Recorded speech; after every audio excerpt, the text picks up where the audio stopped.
Good morning, ladies and gentlemen. Welcome back to another episode here on African Confessions. The following story that you're going to be listening to, it comes from a translation of a message that I received. And the translation of that message, it reads like this. Hello, Brother Nanshi, how are you? Can you please post my own story as hidden identity? I am a man who is aged 34 years old. I have my own son who is mentally ill. So it started last year. This was after me and my wife, we had done these other rituals, and I do blame myself for not marrying a Christian woman. This was against the decisions that my elders at church had taken, because they wanted me to marry a woman in which, even though she was beautiful, but she was 5 years older than I was. So I thought that they were just using that advantage of me wanting to get married. Since this woman was older, they said that she was the perfect match, but I was not in love with her, and no man was coming and asking for her hand in marriage. And they said that since it was my time, why am I not allowed to choose? That is what I asked one of the church elders, because there were other young men who had gotten married months before me, and in our church the doctrine states that it is a rule that you have to marry someone from the church, no one else, and the elders have to give you their blessings, otherwise you are going to get excommunicated from the church. And without the blessings of the elders, no wedding will ever take place. So when they wanted to connect me with this woman, I refused, and I said that I cannot do that. But I did not refuse in a bad way. All that I did was that I started dating this other woman who became my wife. I knew that she was someone who loved these things of ancestors, African worship, and a lot of things that involved a lot of spirituality that goes against Christianity. And I explained it to her that the reason as to why I wanted her to come to church, even though she was refusing to come to church, saying that her ancestors was above this so-called Jesus Christ, and this Jesus Christ was a god of the white people.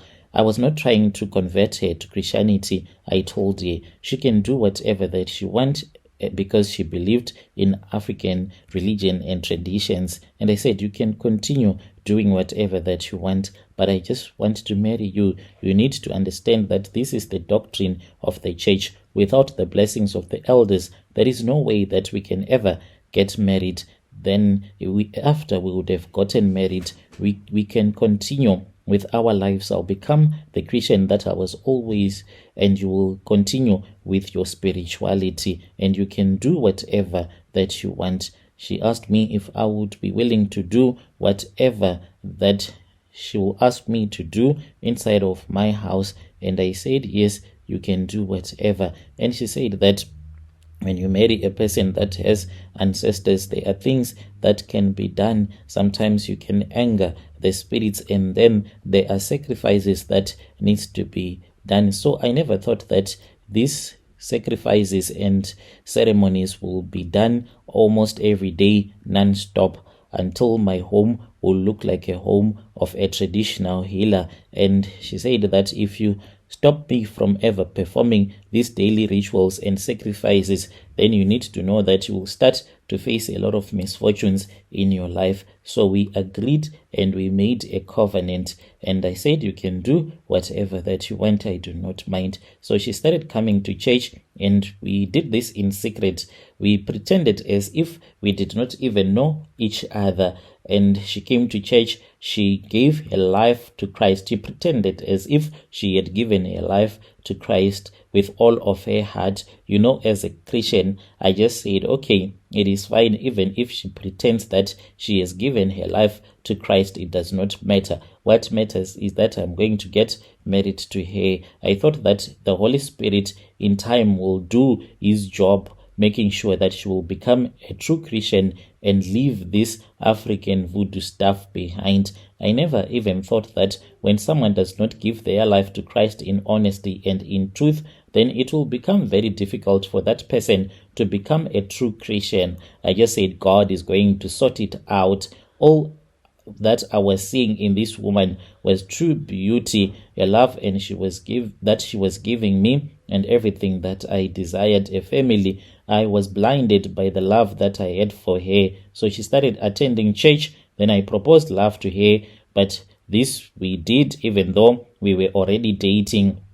And then the elders were against that idea, for they said that she was still young in Christ. She was supposed to prove herself to be someone who will be able to follow the church doctrine, the strict church doctrine, because there are ways that women are supposed to handle themselves in our church. So they still wanted to test her to see if she will be able to follow the doctrine of the church. They still wanted some time to see if indeed they can give us blessings. And then I went and I spoke with this other elder. I spoke with him. So me and this elder, sometimes we do business deals and we negotiated, and he wanted a contract because our company offers his company contracts. So he said, there is that other contract that I want. And I said, oh yes, dear elder, you know that I am in love with this woman and I want to marry her. She is a true Christian. So please help me so that the other senior elders at church, they can bless me and this girl. And indeed they blessed us. Then we were given the go ahead to marry each other, and then we traveled to Zim, we got married, and then we returned back to South Africa, even though I knew that she was doing a lot of rituals, because whenever she would come to my place for a sleepover, she would tell me to buy a white chicken, and then she would slaughter this chicken around about maybe 12 or maybe 1 a.m. She will go outside and she will make me to follow her, kneeling beside her as she will be slaughtering the chicken, and she will say that these are the daily rituals that I have to perform so that you won't cheat on me, so that I can be able to become your wife one day.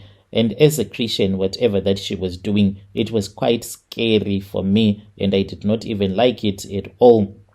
And all these rituals, they started to get to my head. I was no longer enjoying the marriage anymore. We stayed together. She took me to the river. Whilst we were at the river, she forced me to have a covenant with her and the marine spirits, and that is what I did. I just wanted peace in my marriage. So there was a time when we were hosting this other family. This family had came from Zim, so I did not want them to see all of this satanic stuff that was being done by my wife at our home, which she called ancestor worshipping. So whenever she would want to wake up in the middle of the night to perform her nightly rituals of slaughtering a chicken and pouring sometimes the blood on the kitchen floor, chasing away evil witches, usually around 12, 1 or 2 a.m., calling the water spirits, because she used these marine spirits when performing the rituals.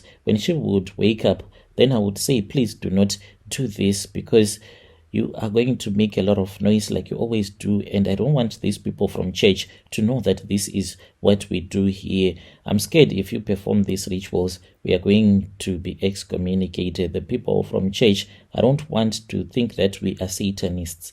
I do understand everything that you are doing, but other people will never understand.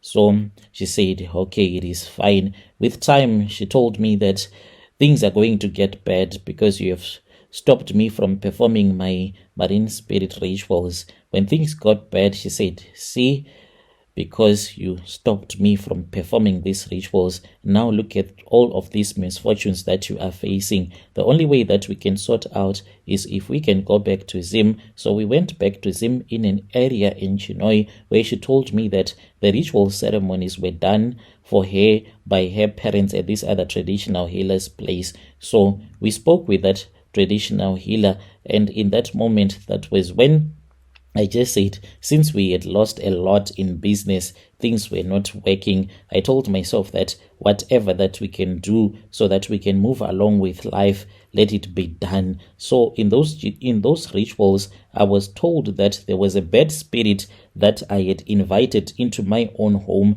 So this bad spirit was the one that was causing all of the misfortunes and inviting the spirit of poverty that I was now facing. What I was supposed to do was that I had to dedicate the life the body of my son, in which I agreed. We returned back to South Africa, and we were only given 3 months to make a lot of money. We made a lot of money. We returned back to Zim, and we continued with those traditional ceremonies and rituals, asking the ancestors for forgiveness. We slaughtered a bull. We took that blood, and then we washed our son with the blood of that bull. So when we were doing this, we were making sure that the spirit of protection can possess my son. The problem right now is that my son is mentally ill. My son is still very young, but he is now mentally challenged.